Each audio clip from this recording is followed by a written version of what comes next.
안녕하세요. 서바이벌 SF 키트 토끼 한 마리 공상주의자입니다. 반갑습니다.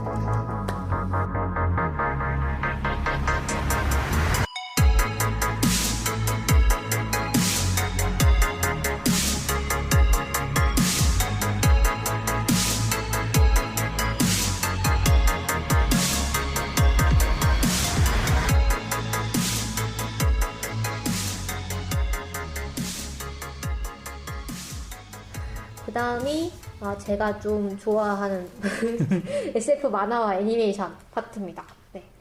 여기는 뭐 여러분 많이 아시겠지만 아톰부터 시작을 해가지고 일본의 영향을 많이 받았고, 여기 보면 헨델 박사와 라이파이 요런 만화 50년대 만화로부터 이제 우리나라 SF 만화의 역사가 시작됐다고 얘기를 하는데, 라이파이는 저희 아버지가 아시더라고요. 네, 그렇죠. 아버지께서 내가 어릴 때 라이파이라는 이 만화를 봤는데 그건 진짜 명작이었다 막 이런 식으로 얘기를 하시고, 네, 애니메이션 중에 제가 어렸을 때 좀 창작 애니메이션들이 많이 방영이 됐었는데, 원더키디 같은 경우는 제 시점에서도 좀 옛날 애니메이션이었고, 해모스, 녹색전차 해모스랑, 그 다음에 영웅기병 라젠카. 이거는 많이들 아실 거예요. 얼마 전에 노래가 유명하죠? 네, 넥스트의 그 라젠카 노래를 바스텐의 네. 하현우 씨가 불러가지고, 이건 많이들 아실 건데, 여기에 벡터맨, 그쵸. 그렇죠. 그 다음에 지구용서 벡터맨이라고, 그 특촬물이었습니다. 심지어 이제, 보통 특촬물은 일본에서 만든 거나, 아니 미국에서 만든 거였는데, 이거는 우리나라에서 만든 거였어요. 그래서 좀 기억이 나고, 여기 보시면, 가이스터즈라는 작품도, 제가 기억하기에 그 당시 작품이고, 그 다음에 또 한국이랑 일본이 합작을 한 작품 치고는 정말로 수준이 높은 작품이어서 엄청 이제 챙겨봤던 기억이 있는데, 이게 시청률이 많이 안 나오는지 조기 종영을 했어요. 그래서 너무 아쉬웠던 기억이 있고, 이런 식으로 뭔가 좀 TV 애니메이션이, 심지어 이 SF 설정을 가진 이런 애니메이션이 상당히 많이 제작이 됐던 기억이 있습니다. 저한테는 여기 있는 작품들이 너무 옛날 작품이어가지고 저는 이 뭐라고요? 세대는 아니고, 저는 뭐라고요? 둘리가 더 오래됐죠. 둘리를 이제 어린이방에서 틀어줬던 기억이 있고. 얼음별 대모험. 네, 얼음별 대모. 그건 나중에 나온 거니까. 얼음별 대모험. 그건 최근에 나온 거니까. 네. 그리고 여기 보면 천사소녀 네티 이런 거 보고 자랐어요. 네. 그건 저도 봤어요. 심각한 안면 인식 장애를 가지고. 그렇죠. 그래서 여기 보면은 이 모를 수 없는 이 원더풀 데이즈가 나오거든요. 원더풀 데이즈는 참 애증 애증의 작품이죠.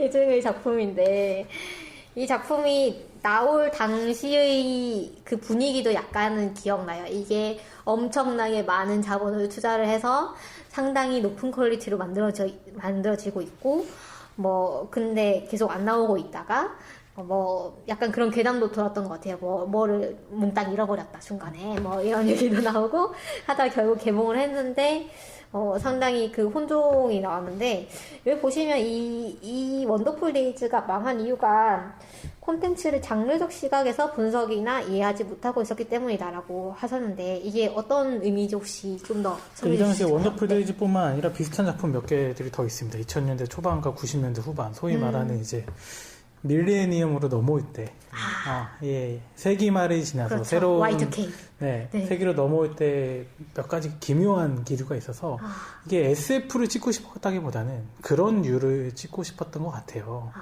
이것뿐만 아니라 내추럴 시티라든지, 네. 성냥팔이 소녀의 제비. 네. 영상물을 2000년대 초반 영상물을 얘기하다 보면 다 이런 분위기가 나와요. 원더풀 데이즈. 네. 긴급 조치 구호인가? 네. 그런 작품들이 다 그런 세기말적이고 아포칼립스적 분위기를 그렇죠. 하고 싶었던 거지, 네. SF에 대한 이해가 전혀 없다고 보이는 게, 아포칼립스에 설정을 해놓고 그 설정에서 나오는 의미들이 이 작품 내에서 전혀 활용이 되질 않아요. 그냥 스토리는 그냥 스토리인데, 그냥, 세팅만 그렇게 한 거구나. 배경의 네. 분위기를 줄 때라든지, 아니면 심각성을 만드는 어떤 장치라든지, 그 정도로만 발생이 되고, 그런 설정들이 왜 언제부터 나와서 그것들이 어떤 궤도를 가지고 발전을 해서 인문학적으로 심지어 어떤 의미를 가졌는지가 미국에서 60년대에서 80년대까지 계속해서 나왔죠. 아포칼립스나 디스토피아물이 나올 때 그런 것들은 전혀 사실 접근이 되지 않은 상태에서 네. 이거를 왜 그러면 이 배경에서 갖다 썼을까? 아. 모든 작품들이 사실 마찬가지예요. 맞아요. 그런 기억이 있네요. 네, 원더풀 데이즈도 뭔가 설정은 되게 그럴싸하게 막 해놓고 걔네를 하나도 안 써먹더라고요. 네, 환경 오염부터 시작해갖고 그렇죠. 뭐 문명의 흔적도 네. 없어지고 그러면 그런 것들을 새롭게 발견했을 때 이야기 이런 것들이 의미들이 충분히 많이 나올 수 있거든요. 아무것도 나오지 않습니다. 이 그 비주류 선언에서도 이제 비슷한 얘기를 제가 봤던 것 같아요. 그 이 한국형 판타지가 어색한 이유라고 이제 네. 어떤 분이 쓰신 건지. 저희 그 이용이 팀장. 아, 네네네. 네네.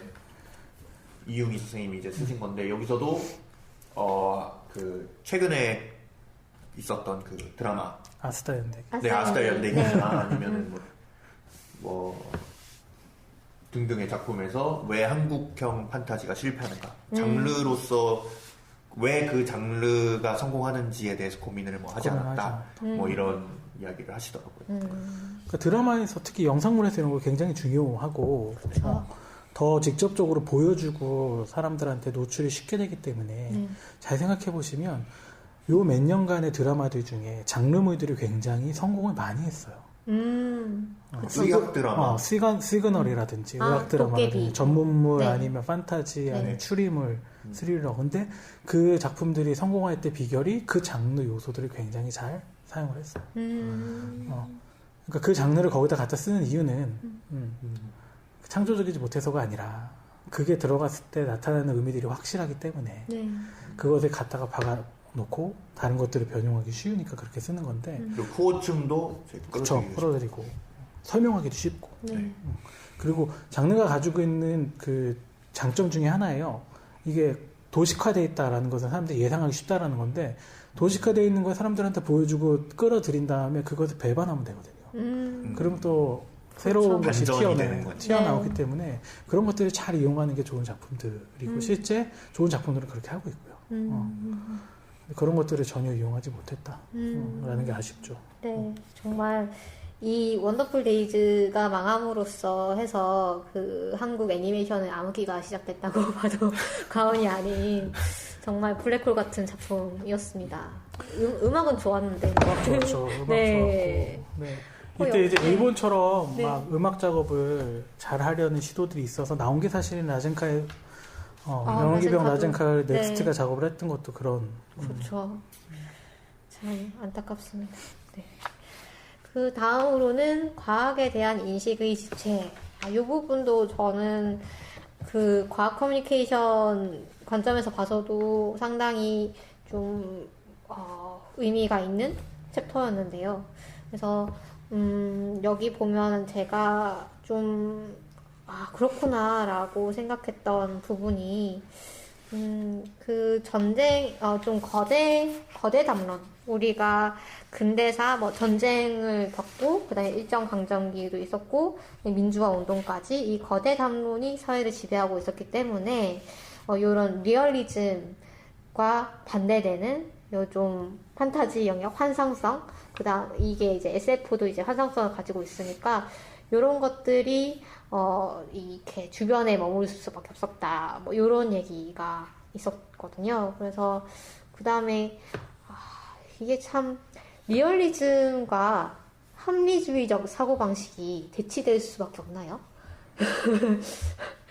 약간 저는 아닐 것 같은데 어쨌든 이제 결과적으로 봤을 때 우리가 결과론적으로 봤을 때 그렇게 되어서 또 이제 두 번째 원인으로는 또 교육에서 우리가 문과 이과가 분리가 되어 있잖아요. 이게 사실 그렇게 뭔가 깊은 고민의 산물이 아니었다고 합니다. 그냥 이제 인문과 과학 이 개념 자체가 명확하지 않았었는데 이게 지금은 없어졌죠?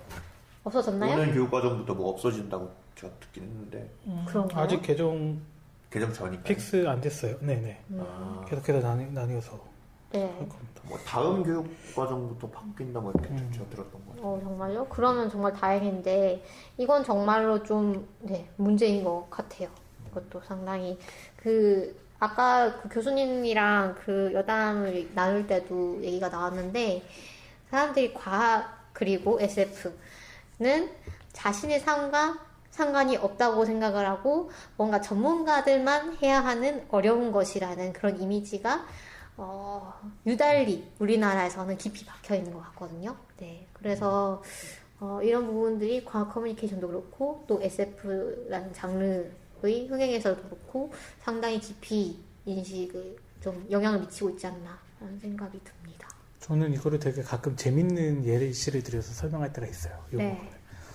이게 뭐 기업에 대한 그런 거일 수도 있는데 스마트폰을 만들어낸 두 회사의 광고를 보면 최근에는 좀 많이 달라졌는데 한 2년 전, 3년 전까지만 하더라도 A사는 제품을 만들어서 광고를 할 때 굉장히 일상적인 거를 즐기고 있는 걸 보여줘요. 이걸 활용해서. 네. 가족들하고 사진 찍고 숙제하고 그걸 간단하게 편집해갖고 다른 사람한테 보내고 네. A사. 네, 네. A사는. A사. 근데 S사는 네. 갑자기 저기 세계 끝에 가갖고 사진 찍은 다음에 엄마한테 편지를 보내고 아니면 되게 매혹적이고 고혹적이고 고급스러워 보이는 디자인에서 어떤 사람이 되게 몽환적으로 그것을 이렇게 딱 손에 넣는 것들을 보여주고 네. 저는 이것도 굉장히 그런 기술이나 과학에 가지고 있는 물성에 대한 접근 방법의 차이라고 생각을 해요. 그러네요. 굉장히 일상적이고 내가 삶에서 아무렇지도 않게 누리면서 내 삶의 편리와 일상성을 좀 더 확보하는 것으로 보일 것이냐. 굉장히 특별하고 무언가 대단한 것이어서 이것에 가지면 특별해지거나 하지 못했던 경험을 갑자기 하게 되는 무언가로 보일 것이냐. 그러네요. 근데 사실 그 현대 한국에서 기술을 누리고 있는 그런 모습은 사실 전자에 가깝잖아요. 그렇죠. 우리는 아주 일상적으로 쓰고 있는데 그것에 대한 인식 자체는 상당히 괴리되어 있다는 느낌을 받게 되네요. 네. 한국만큼 전자처럼 살고 있는 나라가 드물죠. 그러니까요. 나가서 아주- 돌아다니면서 그래요, 진짜. 그렇죠. 거의 일상 미국보다는 더, 뭐, 웬만한 훨씬- 선진국보다 더, 그렇죠. 더 전자. 우리나라만큼 인터넷이 빠른 나라가 있어요. 맞아. 네. 스마트폰 보급률이 아마 세계 2, 3위권 내, 1, 2, 3위권 내에 들잖아요. 네, 그렇죠. 상당히 장단이 있겠지만 이런 기술과 분리가 될 수 없는 삶을 살고 있으면서 그 기술 자체에 대해서 생각하는 것을 좀 두려워하거나 어려워하거나 또 이제 내 삶의 그 영역이 아니라고 생각하는 거는 좀 문제가 있는 것 같네요. 저는 전공이 전공이다 보니까, 수학 전공이니까, 네, 저는 제 전공에 대해서 얘기하는 거 굉장히 좋아하거든요. 그렇죠. 친구들하고 만나면은 제가 일단 뭐 얘기부터 꺼내면은 바로 그냥 하지마 바로 그렇게 들어가요. 네. 별로 즐겁지 않은 것으로 이제 생각하고 있구나. 그래서 여기 보시면 이거는 우리가 SF가 어디에 쓸모가 있느냐라고 하면은 물론 쓸모가 있어야 하는 건 아니지만 그래도 굳이 얘기를 한다면 이걸 좀 인용을 하면 좋겠다라고 생각을 했던 게 책 68쪽에 보면은 SF는 환상적인 것을 통해 또 하나의 리얼리티를 창조한 다음 궁극적으로 현재의 리얼리티를 바라볼 수 있게 만든다. 그래서 SF는 어쩌면 현대사회의 가장 유용한 문학 장르일지도 모른다라는 부분이었습니다. 네, 정말 좀 공감이 되는 그런 부분이었어요. 이 부분이 사실은 저는 연구하면서 네. 그리고 비평하면서 가장 이해가 안 갔던 부분이에요. 그러니까 왜 이해가 안 가냐면 문학이라는 게 보통 의미부여를 할 때 어떻게 하냐면 우리가 살고 있는 세계를 통찰하고 그쵸. 그 통찰에서 나온 의미들을 꿰뚫어갖고 사람들한테 내어놓고 보여주는 것, 네. 들춰내는 것 이런 것들을 문학의 본류, 뭐 문학의 의미 이런 것들을 얘기하는데 우리 삶의 주변이 다 기술과 과학으로 둘러싸여 있잖아요. 그렇죠. 근데 SF적 상상력과 SF적 시각이 그것을 꿰뚫어 보는데 가장 최적화되어 있는 건데 그럼요. 네. 그걸 안 거치거나 혹은 그게 필요 없다거나 그것은 유치하다거나 하면 어떻게 이 세상을 볼 것인가 하는 거죠. 그래서 SF가 발달한 나라들, 그러니까 SF를 많이 쓰고 읽고 보는 미국이나 영미권의 나라들 그리고 일본 같은 경우에 일반 문학이나 서사에서도 테크놀로지가 발전되는 걸 반영하는 속도가 굉장히 빠른 편이에요. 항상. 근데 한국은 조금 늦은 편. 좀 거리를 두려워하니까 오히려 그렇게 되는 주인공이 트위터를 한다거나 네네. 소셜미디어 안에서 산다거나 뭐 이런 것들이 한 발자씩 좀 늦는 감이 있죠. 요즘에는 이제 많이 좀 그래도 네. 완화가 되고 있는 것 같고 다른 뭐 웹소설이나 다른 장르 매체에서는 워낙에 빨리 갖다가 적용을 하니까 나아졌는데 그런 것들이 이런 영향이 분명히 있지 않나. 그래서 뭐 이거 SF가 좋으니까 봐주세요가 아니라 아니 그냥 요즘에 되게 필요한 얘기고 우리의 얘기인데 지금 우리가 네. 살아가는 얘기인 네. 거지. 딱히 마니아들을 위해서 과학을 좋아하는 사람들이 이거에 취향이 있는 이런 층위는 이제 아니지 않나 그런 생각이 들어요. 맞습니다. 그 다음 챕터가 PC통신과 가상공간이에요. 사실 PC통신을 공상님은 해보신 적이 있나요? 없죠. 저는 윈도우가 나오고 이제 컴퓨터를 쓰기 시작했어요. 윈도우에서 PC 통신도 가능했었어요. 윈도우에서도 가능했나요? 네, 그럼요. 근데 저는 인터넷 익스플로러를 썼어요. 네. 저는 아주 잠깐 봤었거든요. 그러니까 저는 PC통신이 인터넷으로 넘어가는 그 과도기에 했었어요. 그래서 선은 모뎀 선이었는데 약간 인터페이스는 좀 인터넷 같은 그런 거였거든요. 그래서 저는 이제 기억에 그 SBS가 만화왕국이라 불리던 시절 그 SF 그 만화 관련 이미지 같은 걸 다운받으려고 그 사이트에 접속을 했었던 기억이 이미지 다운받는 시절이면 정말 그래도 그렇죠. 인터넷 쪽으로 많이 가셨죠. 그렇죠. 네. 이미지 몇 개 다운받으면 PC통신 시절에는 전화세가 일단 많이 나오고요. 그렇죠. 엄마한테 등짝을 맞습니다. 네, 그래서 이 PC통신의 발달과 함께 그 SF 동호회도 각 통신사에 생겼고, 그래서 여기서 저는 놀랐던 게 지금 우리가 뭐 예를 들면 SF 협회라던가 아니면 뭐 SF 컨벤션이라던가 이런 행사, 그런 팬덤들이 유지될 수 있는 이유가 이때 이제 주로 활동하던 분들이 아직 건재하게 활동을 하고 계시기 때문이구나라는 거를 알게 돼가지고 되게 그랬었구나. 이런 역시 아까 교수님이 말씀하셨던 대로 뭔가 있어야만 이전 세대에서 뭔가 있어야만 지금 우리가 향유를 할 수 있구나라는 생각을 했습니다.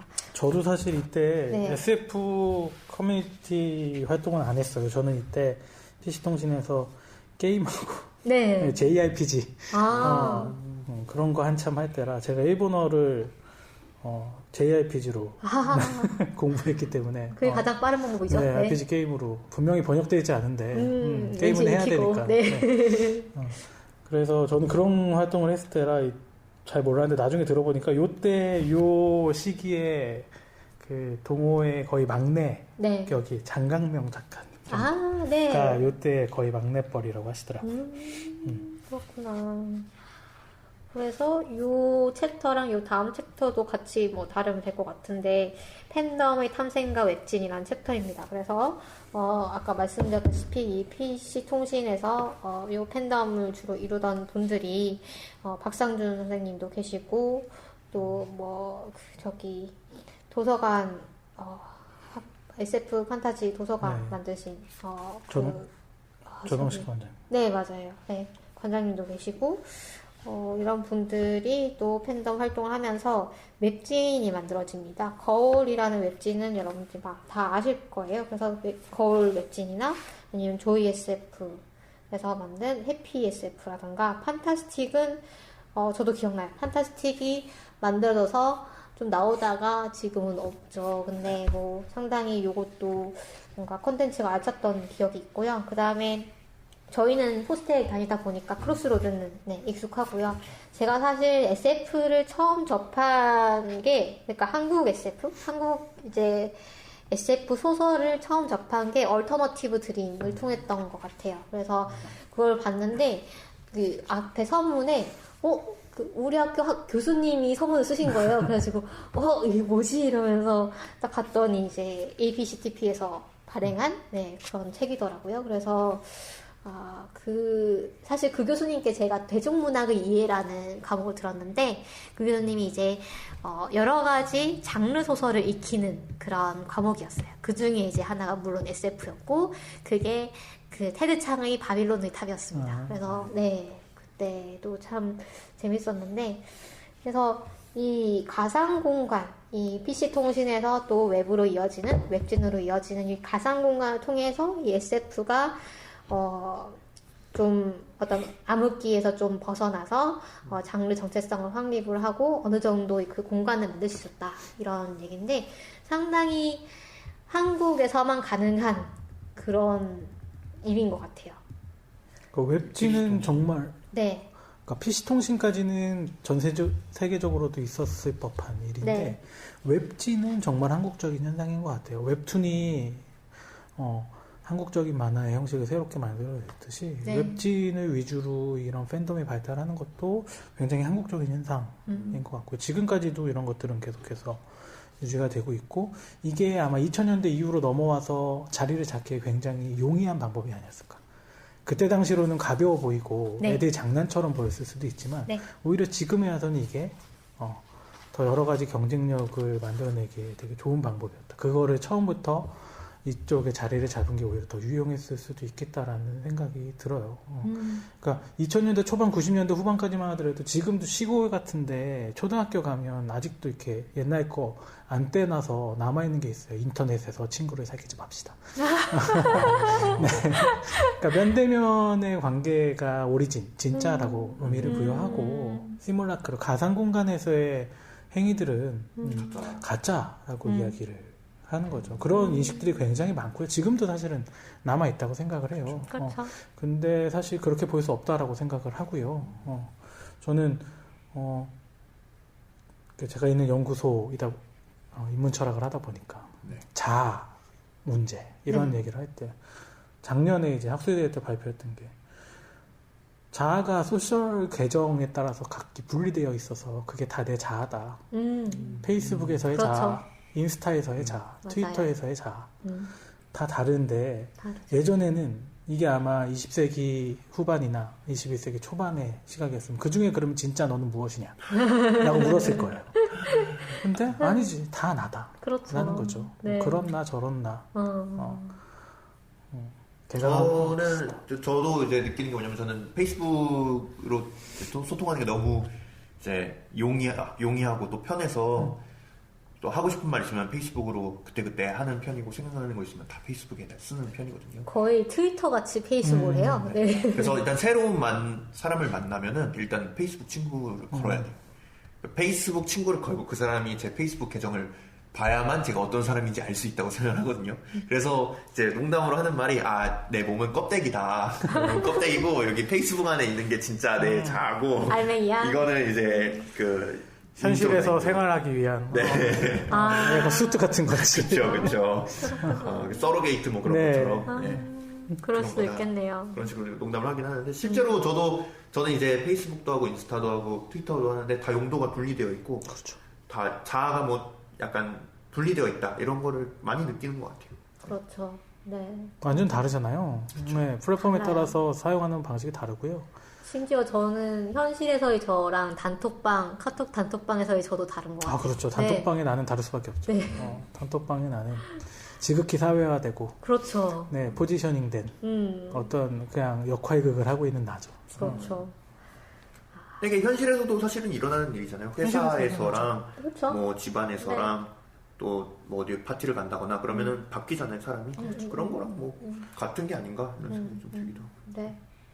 그래서 그럼 마지막으로 이제 인공지능 시대와 SF라는 챕터가 나왔는데, 요 챕터는 뭐 요거 아까 말씀드린 것처럼 우리가 큐레이션이 중요하다라는 얘기를 하고, 인공지능에 대해서는 저 비주류 선에서 다뤄보면 될 것 같아요. 네. 그래서 여기 보시면 기존의 텍스트에 콘텍스트를 부여하는 작업, 요거를 큐레이션이라고 명명을 할 수가 있고, 이 SF, 우리나라의 SF가 앞으로 이런 장르에 대한 명확한 이해를 동반하고 텍스트를 해석할 수 있는 전문성이 요구가 되고 그래서 이런 것들을 갖춘 큐레이터의 역할이 그 어느 때보다 중요해질 것이다 라고 얘기를 하시면서 책을 마치고 계십니다. 그러니까 이게 그 큐레이션 시대라는 책이 있어요. 사사키 도시나오라는 일본 이론가의 책인데 네. 이 큐레이션 시대란 말이 왜 나왔냐면 이전까지 20세기 후반까지는 콘텐츠가 굉장히 중요하다라고 또 양질의 콘텐츠를 어떻게 만들어낼 것인가에 굉장히 고민했던 모든 사람들. 그리고 네. 그 양질의 콘텐츠에 의미 부여하는 것이 문화 발달에 굉장히 중요하다고 이야기를 했는데 비평하고. 네. 근데 일단은 쏟아져 나오는 종수가 기하급수적으로 너무 많아진다. 많아졌죠. 네. 그래서 양질의 작품이라는 것도 규정하기가 매체도 발달하고 형식도 발달하고 이러다 보니까 하나의 잣대로 이야기하기 쉽지 않다. 그래서 콘텐츠를 잘 만드는 것보다 나온 콘텐츠가 어떤 의미인지를 큐레이션하는 게 더 중요하다라고 이게 2000년대 초반이에요. 이 책이 나온 게. 그래서 콘텐츠 시대를 종언을 이야기하고 큐레이션 시대를 이야기한다인데 지금은 이 큐레이션 시대도 또 어느 정도 저물어 가고 있어요.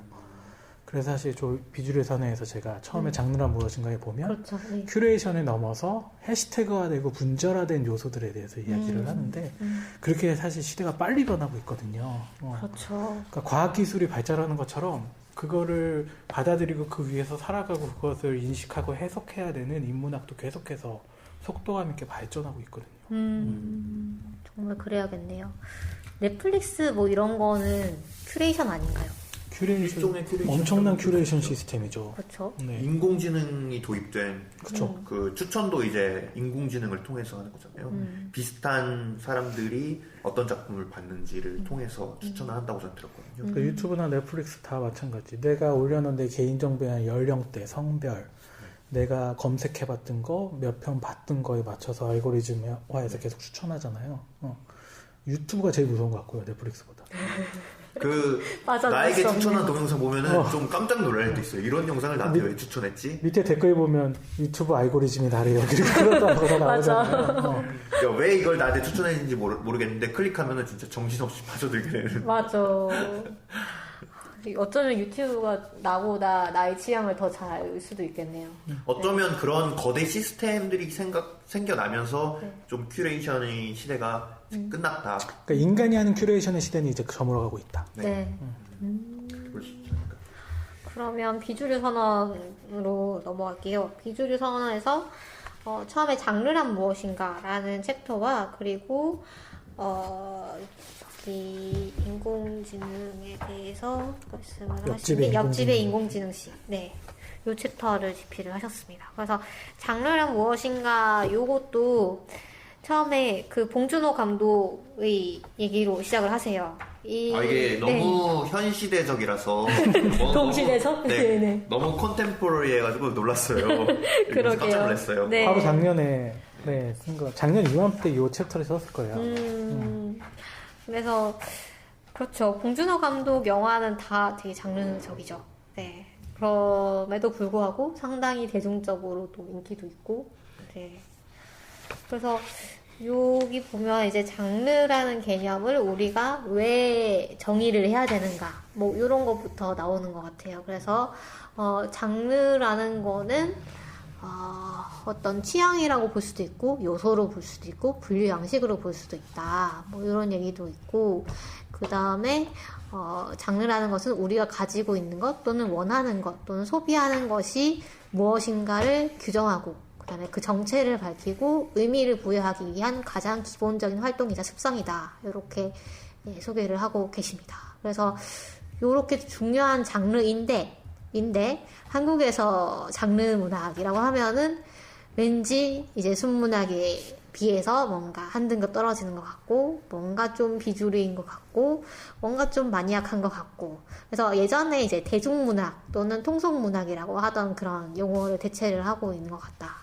이렇게 얘기를 하고 계십니다. 그래서 이 장르에 대해서 상당히 그 연구가 필요함에도 불구하고 아까 말씀드린 것처럼 그 거대 담론 시대를 지나면서 이 장르에 대한 연구는 좀 경시되고 결국은 장르 연구가 잘 안 되고 있고 그 와중에 아까 말씀하신 것처럼 해시태그라던가 그런 게 이제 나오면서 이제 장르라는 거는 우리가 그렇게 장르는 이것이다라고 했던 걸 또 뛰어넘어가지고 또 키워드화 아니면 이제 좀 서로 섞이거나 아니면은 같이 이제 뭉치거나 또 분절되면서 다양한 그런 유사성의 구물을 이루면서 발전을 하고 있다. 뭐 이런 얘기를 하고 계세요. 어떻게 보면 장르라는 것이 굉장히 세분화가 됐다라고 볼 수도 있겠네요. 해시태그라는 것이 어떻게 보면은 옛날에는 공상 과학 영화 이렇게 해가지고 묶였다면 SF 이렇게 묶였다면은 이제는 샵 우주, 그렇죠. 그렇죠. 샵 AI 뭐 이런 식으로 네. 더 세분화되고 더 분절화되는 그렇게 볼 수도 있겠네요. 네. 그러니까 이전에 장르에서 있었던 개념들이 다 해체되고 다시 모이는 거예요. 그렇게 되면. 네. 옛날에는 SF하면 SF의 그 특성들로만 얘기해야 되는데 해시태그화 되면 우주인데 갑자기 BL이 들어가요. 그렇죠. 마법도 들어갈 수 있어요. 심지어. 그렇죠. 그렇게 되면 로맨스, SF, 판타지가 한 작품 안에서 다 드러나고 그거를 그래서 이 장르는 뭐야? 라고 옛날엔 그랬단 말이에요. 근데 그렇게 얘기하지 않고 우주에 로맨스에 네. 마법을 쓰는 이야기야 라고 말할 수도 있다라는 거죠. 왜냐하면 장르라는 게 1900년대 초반부터 형성이 돼 온 것 같아요. 대체적으로 본다면 역사를 본다면 SF도 그랬고 네. 사실 추리물들도 그랬고 그러니까 그 장르의 원형들은 저 앞에서도 찾을 수 있죠. 그런데 현대적 의미에서 장르라는 것을 나누고 코드와 컨벤션을 형성한 거는 이제 한 100여 년 전입니다. 100여 년 동안 쌓아온 그 법칙들이 이제는 변형시키고 자유롭게 활용하기 시작한 거라는 거죠. 근데 이제 이걸 가끔 인문연구 하실 때 저기 기원부터 갑자기 와요. 그러면 이 현대적 의미를 설명하기까지 오지 못하고요. 네. 잘 맞지 않아요. 그리고 이 기원부터 올라가면 어디가 최고냐면 중국이 최고입니다. 아. 가끔 중국 학자분들하고 얘기하다 보면 그거 우리 옛날에 3000년 전에 무슨 어디에 나와. 맞아. 실제 있어 또. SF도 그런 거 있던데요. 네, 맞아. 있어요. 다 있어요. 맞아. 근데 그렇게 보면 현대적인 의미들을 발굴하기 좀 어렵고요. 그러네요.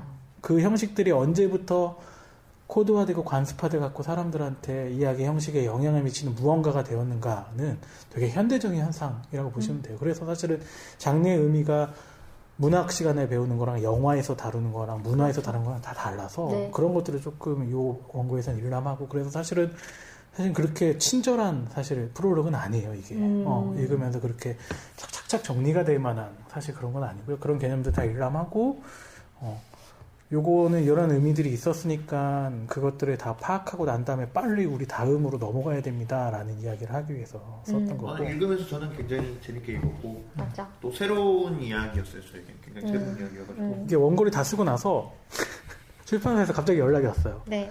프롤로그에 장르에 대한 정의를 해주셔야 될 게 필요한데 네. 이제 거기 있는 이용희 팀장하고 저랑 이제 둘이서 이렇게 그 얘기 듣고 있다가 누가 쓸까요? 제가 쓸게요.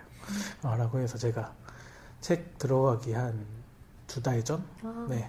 네. 그때부터 갑자기 제일 마지막에 쓴 원고가 요 원고예요. 그렇구나. 아까 말씀하시면서 또 생각난 게 뭐냐면은 예술가들이 사실 잘하는 게 가장 잘하는 게 그런 것 같아요. 예술이 뭐다 이렇게 하면은 그 반대로 하는 거. 또 반대로 하고 맞아. 변형하고 또 뒤집고 이런 식으로 하는 맞아. 거를 굉장히 잘하는 것 같고 그의 장르 문학이라는 거에서도 일어나고 있는 일이 아닐까 생각이 좀 드네요. 그래서 끊임없이 의미부여하고 지금 이 팟캐스트를 통해서 설명해 주신 것처럼 설명하고 사람들한테 정보를 계속해서 줄 필요가 있어요. 네. 있는 것은 있으니까 있다고 얘기해 줘야 되거든요. 네. 그래서 가끔 비평 작업이나 이런 작업을 착각하시는 분들이 있어요.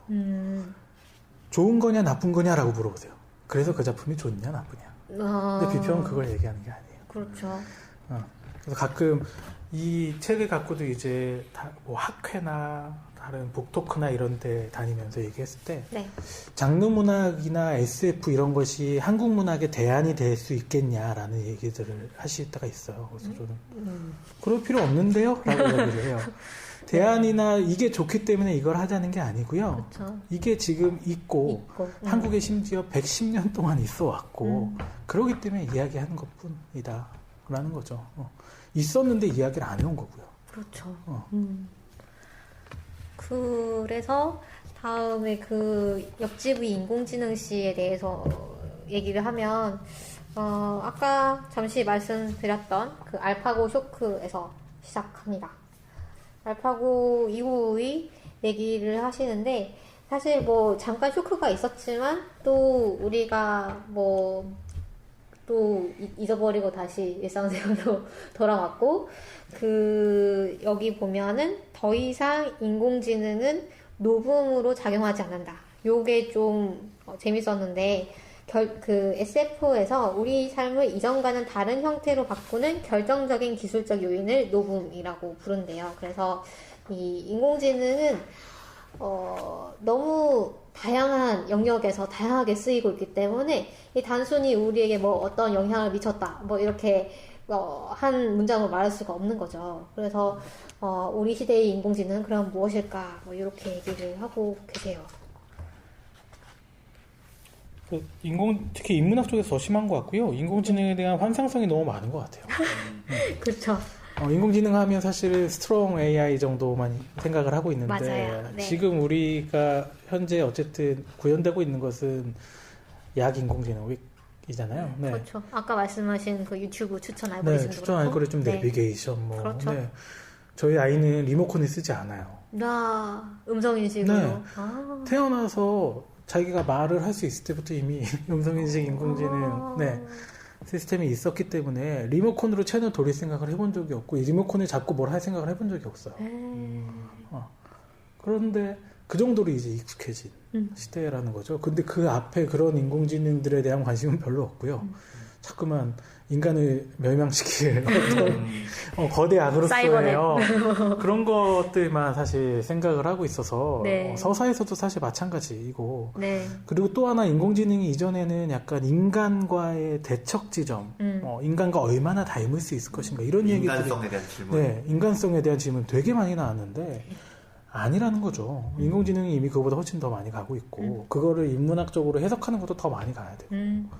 그래서 오늘의 SF 1권에 제가 박혜우 작가의 기파 그 리뷰죠. 리뷰에 썼던 건데, 잘 생각해보면 인공지능이 과연 발달하면 인간처럼 되고 싶어 할까? 그럴 수도 있겠네요. 인간들이 자기를 인간과 동등하게 생각하지 않는다고 슬퍼하거나 자괴감을 느낄까? 그건 너무 인간적인 생각인데. 맞아요. 인간 중심적인. 그것도 여기서 인간은 현생 인류적인 맞아. 생각인 거죠. 네. 그래서 이거는 과학문학상 심사 북토크 때도 잠깐 했던 건데, 요즘에 뭐 인간 냄새 나는 SF 이런 얘기가 나왔는데, SF에서 인간 냄새가 나는데 그게 현생 인류가 없어요. 퍼스트 휴먼, 그러니까 비인간과 모든 이 지구상에 혹은 이 전 우주에 사는 개체들이 다 일람하는 거죠. 그게 인간이고 그게 인류인 거죠, SF에서. 현생 인류가 인간일 리가요. 그리고 SF에서 인간 냄새 나는 게 과연 좋은 걸까요? 그게 사실 큰 장점이나 그런 것처럼 부각되면 큰 의미는 없는 것 같아요. 그런 것들이 인공지능을 다룰 때 굉장히 대표적으로 나타난다고 봤고요. 요거는 아마 제가 연구소에서 내고 있는 지금 책에도 하나 하고, 아까 말씀하셨던 환상에 대한 이야기들, 한국에서 환상을 어떤 층위로 받아들여 왔는가. 제가 박사 논문 쓸 때 좀 놀랬던 점이 있거든요. 환상에 대한 대표적인 이론가들이 세계에서 한 5분 정도 있는데, 그분들에 대한 책이 번역이 뜨문뜨문 되어 있고, 그거에 갖고 서사를 분석한 연구 결과들이 잘 없어요. 되게 놀랐어요. 그래서 왜 이렇게는 안 했지? 라고 해서 제가 저희 텍스트리 팀장님 석사 논문 쓸 때도 쭉 그분들을 일람해서 소개해드리고 그랬던 이유가, 환상에 대해서 의미를 진지하게 잘 안 가지려고 하는 측면이 있습니다. 요거에 대한 책은 한 6월 정도에 나올 것 같아요. 안 그래도 그 얘기 하려고 했는데, 6월에 어떤 책이 나오나요? 지금 요 비주류 선언을 냈던 그 출판사에서 여러 가지 기획들을 따로 하고 있고요. 비주류 선언에서 다뤘던 내용들을 좀 더 풍부한 필자들과 함께 분절화해서 조금 짧지만 단권의 책으로 개인 필자 내는 시리즈를 좀 준비하고 있어요. 오. 자세한 건 아직 오프 더 레코드이지만. 안 그래도 요 뒤에 보면은 뭐 2차가 나올 것 같다 뭐 이런 얘기를 하고 있어요. 네. 네. 그래서 그 작업들이 아마 올 봄 넘어가면서부터 이루어질 것 같고요. 거기서 또 의도치 않게 제가 네. 첫 번째 이야. 첫 번째에서 환상, 시뮬라크르 뭐 이런 부분들을 네. 아마 이야기할 것 같아요. 네. 저 말고도 아마 거기에는 다른 작가님들이나 되게 여러 분야의 분들이 아마 필차로 참여하실 것 같고요. 장르 문학이나 이런 서브컬처 아니면 대중문화 콘텐츠에 관심 있으신 분들한테 좀 흥미가 될 만한 그런 기획들을 좀 하고 있습니다. 그 약간 일본에서 그런 책들 많이 나오지 네. 않은가요? 이제 그런 것처럼. 우리말로도 볼 수 있겠군요. 그래서 이거랑 또 몸문화연구소에서 또 막 이렇게 여러 권 나오고 있다고. 그건 이제 그렇군요. 제가 네. 연구하는 부분이고 저희 네. 연구소에서는 그 포스트 휴먼 총서를 매해 내고 있어요. 포스트 휴먼이라는 게 어떤 건가요? 그 포스트 휴먼 하면 뭐 갑자기 교수 모드로 들어가면 1960년대 포스트 구조주의, 그러니까 모든 것에 대한 기준이나 구조를 해체하고 새로운 기준점이나 새로운 의미 지점을 재조합하는 네. 그런 경향이 있었던 시절에 이제 파생돼서 현생 인류, 휴먼이란 것의 정의가 무엇인가에 대해서 다시 찾기 시작한 거예요. 그런데 그게 이제 기술이 발달하고 네. 그래서 보철, 그다음에 뭐 사이보그 이런 것들이 나타나고 나중에는 이제 네트워크가 발달하면서 인공지능, 네트워킹 시스템, 전내화 네. 뭐 이런 것까지 가게 되고 그 다음에는 이제 그거에 이제 촉발을 시켰던 게 사실은 페미니즘 쪽에서 다나이로 웨이의 네. 사이보그 선언이라든지 이런 것들이 다 거기에 레퍼런스를 심어줬고요. 그래서 포스트 휴먼 이론가들 중에서는 페미니즘, 여성 이론가들이 굉장히 많아요. 다나 헤러웨이라든지 캐서린 헤이즈라든지 이런 네. 분들이 그런 이야기들을 인류의 범위를 확대시키고 종에 대한 것을 뛰어넘고 왜냐하면 다나 헤러웨이는 사이보그 선언 이후에 반려종 선언까지도 하시거든요. 그러니까 네. 동물종과의 같이 살아가는 공동체로 개체로서의 의미 이런 것들도 이야기하시고 그 다음에 캐서린 헤이즈는 전 개체, 모든 개체가 다 같이 공진화, 코에볼루션 하는 시대를 맞이해야지만 네. 우리가 앞으로 경쟁력이 있는 인류가 될 것이다, 지구상에서. 네. 그런 얘기를 해서 그런 인류에 대한 범위를 계속해서 넓혀가는 것에 대한 이야기거든요. 아주 과감하네요, 뭔가. 근데 이미 네. 나온 지가 꽤 됐고, 지금 요즘에 한 몇 년 동안 굉장히 이슈가 됐던 뭐 안트로포스니, 인류세와 같은 네. 것도 포스트 휴먼에서 더 나가게 되거든요. 인류세로 가게 되면 네. 뭐 브루노 라티로 같은 이제 네. 인문학자들 보면 ANT 네. 행위자 네트워크 이론 네. 가면 이 탁자도 행위자거든요. 주체예요. 행위자고. 그러면 여기도 인류 안에 들어가는 거죠. 그렇게까지 이야기를 하고 있기 때문에 아까 말했던 사람 냄새 나는 SF 이런 건 이제 갖다 붙이면 절대 안 되는 워딩이거든요. 사실. 너무 옛날 거다. 너무 옛날 거여서 되게 진보적인 그 스토리라고 하는 SF에 이 네. 옛날 레퍼런스를 갖다 붙여서 의미 부여하는 건 조금 너무 나이브하지 않나 하는 거죠. 그런 포스트 휴먼을 연구하는 게 저희 연구소의 한 챕터고요. 네. 그래서 포스트 휴먼 총서를 내고 있어서 아마 올해도 한 권이 또 나올 것 같고 그런 네. 작업들을 계속 하고 있어요. 요거는 제가 그냥 개인 연구 부분인데 네. SF를 연구하는 데 굉장히 유용한 것 같아요. 이런 새롭게 유입되는 이론적 토대들이 네. SF를 좀 더 잘 의미화할 수 있게 도와주는 네. 것 같아서. 그렇죠. 교수님이 연구도 하시고 또 아까 비평가라고도 소개를 하셨으니까 네. 비평은 어디서 혹시 하고 계시나요? 전 등단하지 않은 비평가입니다. 네. 문학 비평가로 등단하지 않았고요. 그래서 저는 제가 비평가인지 잘 몰랐어요. 네.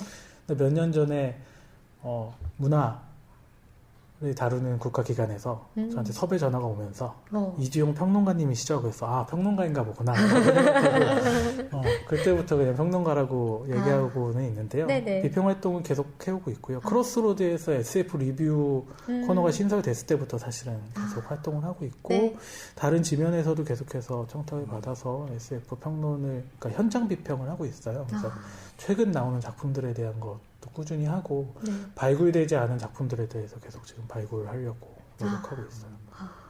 안 그래도 그 교수님 브런치에 가도 그런 내용들이 있더라고요. 약간 일단 새로 나온 이제 SF 를 소개하는 그런 글들도 많이 있어가지고 앞으로도 많이 참고를 하겠습니다.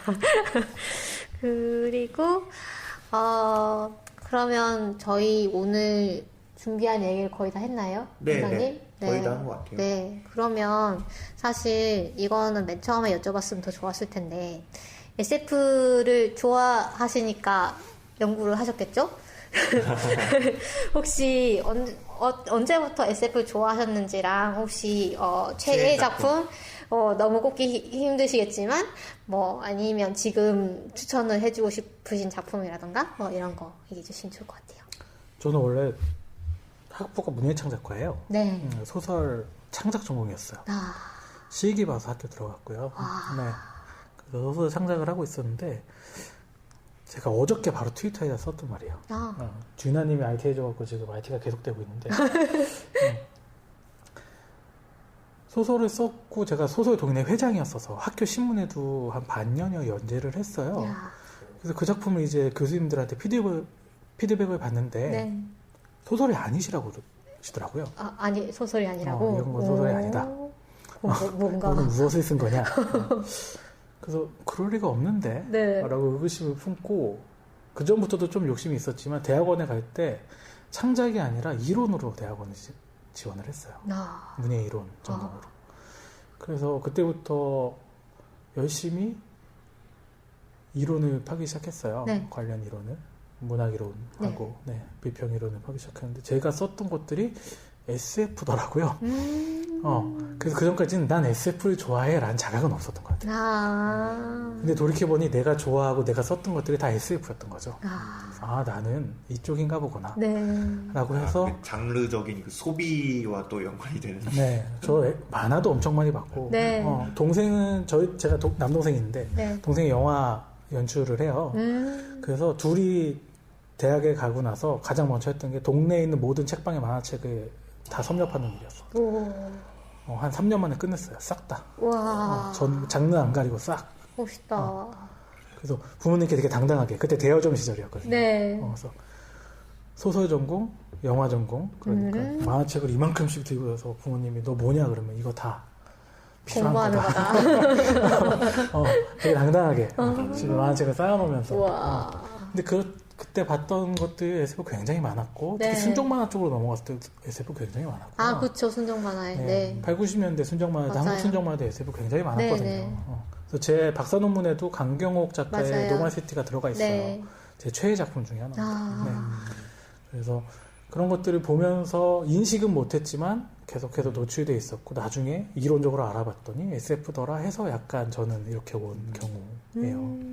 좀 특이하다고도 볼 수 있죠. 그래서 그렇게 SF를 좋아하고 지금도 계속 하고 있고 이쪽으로 이제 학위를 받고 나서는 뭐 평생 해야 될 일이라고 생각하고 계속 하고 있고요.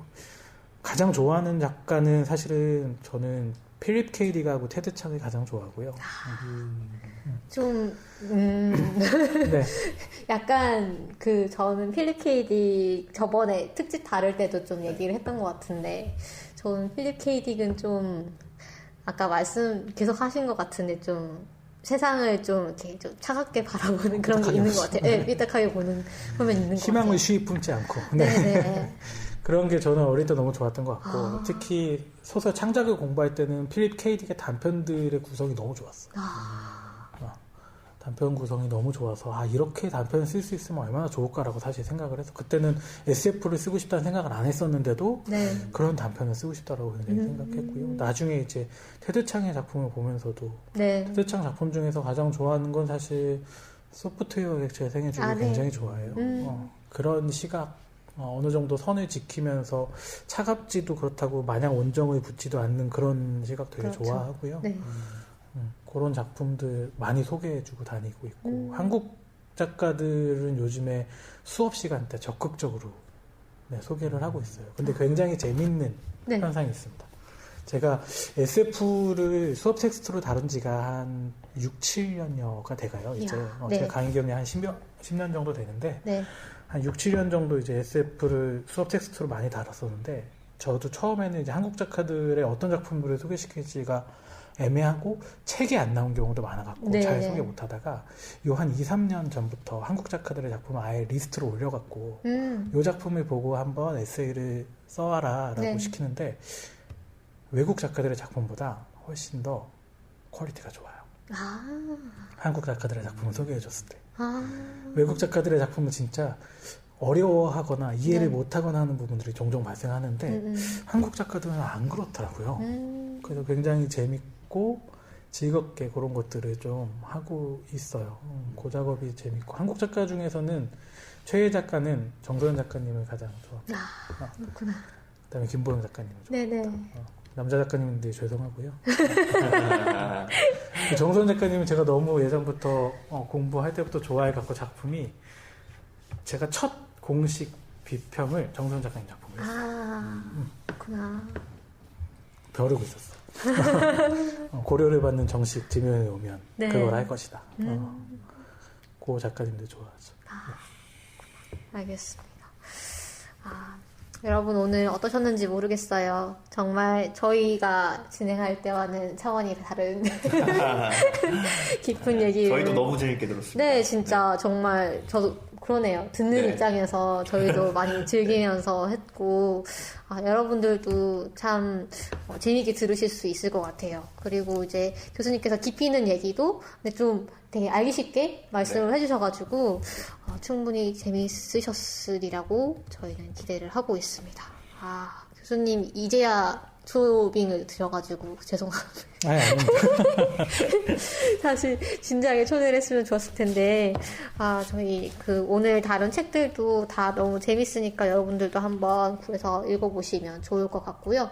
앞으로 나올 책도 너무 기대를 하겠습니다. 교수님 오늘 녹음하시고 혹시 소감 한마디 해주시면. 예, 저 처음 시작할 때부터 애청자고요. 네. 영광입니다. 구독도 계속 해왔고, 매번 좋아요는 못 눌렀지만 계속해서 들어왔던데, 나오게 돼서 조금 영광스럽고, 저희야말로. 네. 그런 기분도 있었는데, 재밌게 잘 하게 편안하게 풀어주셔서 감사하고요.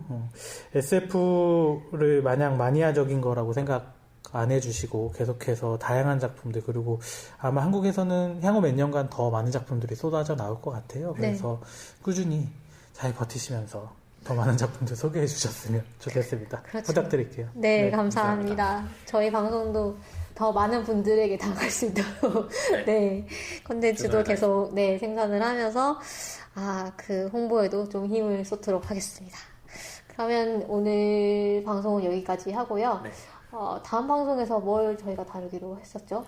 다음 방송에서는 저희가 게임을 다루기로 했는데요. 맞아요. 바이오쇼크, 네. 1, 2 그리고 인피니트 네. 3개를 다루기로 했습니다. 네. 그래서 제가 어느 정도로 하면 되는지 알려주시면 인터넷으로 유튜브로 보시면 플레이 영상을 될 것 같고, 알겠습니다. 저희 방송은 유튜브, 팟빵, 파티, 팟캐스트, 아이튠즈 팟캐스트에서 들으실 수 있고요. 댓글을 남겨주시면 저희가 방송에서 소개를 해드립니다. 네, 페이스북과 인스타그램도 운영을 하고 있습니다. 네. 그럼 여러분 다다음 주 방송에서 만나요. 바이바이. 바이바이.